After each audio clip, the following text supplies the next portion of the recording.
Chapter 9. The Lord heals one berserk.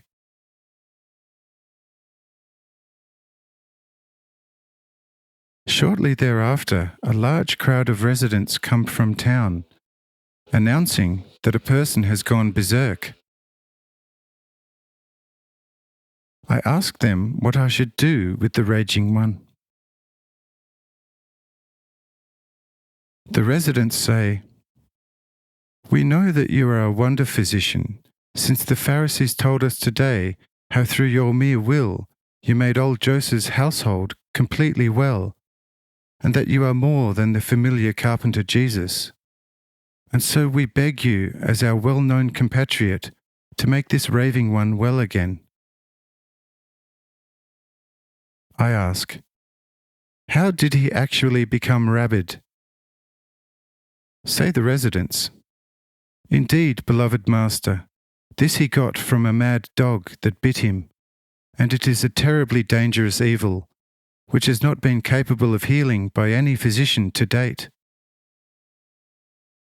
When he dies, the entire house has to be burnt down with him, because whoever were to touch would shortly thereafter fall victim to such terrible raving. That is why we have kept him well confined to his house, so that he would not get outside, where he would cause much harm. Beloved master, would you please deliver us from this plague?" Say I, "Very well, so go and bring him out, that he may get well, together with all whom he infected, as they caught and locked him up."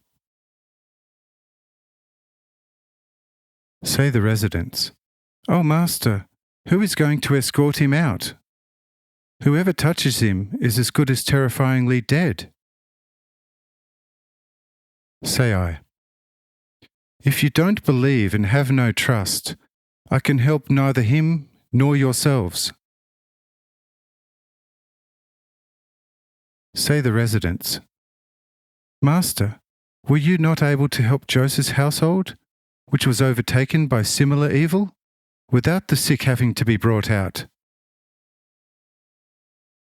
Say I, "Joseph believed, but you yourselves don't believe, and rather have cause only to see with your half-faith what I would do with the raving one. Hence I say unto you again, bring him out, and him and you shall be helped. Because all of you already harbour something similar that can break out imminently. If, however, you believe and bring him out, then the satanic poison in you shall be destroyed for that very reason." Upon these my words they take off, shortly afterwards bringing the raging one out, tied up, who looked frighteningly wild, foaming and roaring like a hungry lion. Catching sight of this raging one, a great fear fell over all my guests, and the women one and all fled into the house, as they lacked courage to behold this terribly distorted and dreadfully roaring appearance. Even my mother hid in the house, and my disciples also spread out. Judas hid behind a tree, and only Cyrenius, Faustus, Cornelius, Kisjona, and Boris remained firmly by my side. Here I spoke to the residents, "Release and set him free." All were terrified, yelling, "Lord, now we are lost!" And the residents didn't dare to do so for the screaming of the other people together with the disciples. Say I to Boris, "Then you go and release him, for he is already healed in my name and can no longer harm anyone." On this, Boris went courageously over to the still raging one, saying, "The Lord Jesus be with you, and be healed in his name." The raging instantly became quiet. His near negro black face became natural again as formerly. And with grateful mien, he asked Boris to release the tight bands. Boris immediately loosened the bands, which were completely clean and free of foamings. And the healed one went over to me, thanking me most fervently for this unheard of favour, begging me that he should henceforth be spared such evil.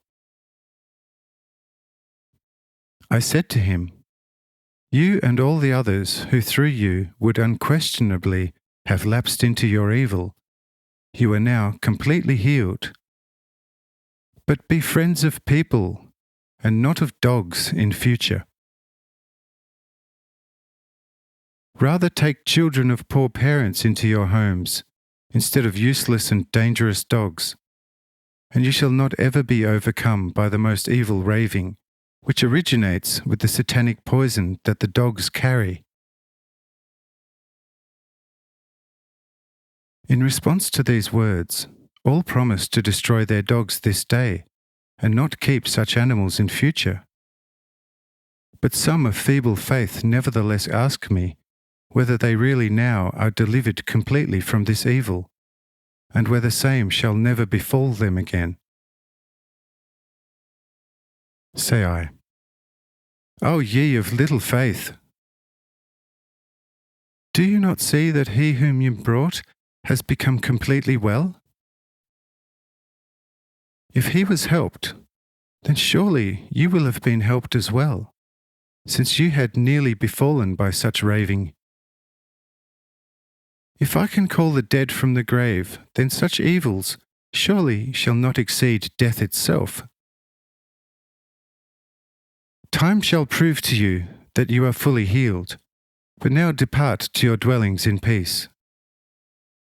Also, go over to the elders and Pharisees, showing yourselves as fully healed, and then make your offering on the altar which Moses commanded for the leprous after they are cleansed."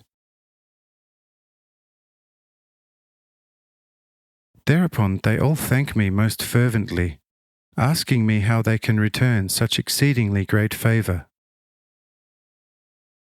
I say, "Believe and do whatever the Pharisees and scribes shall teach you."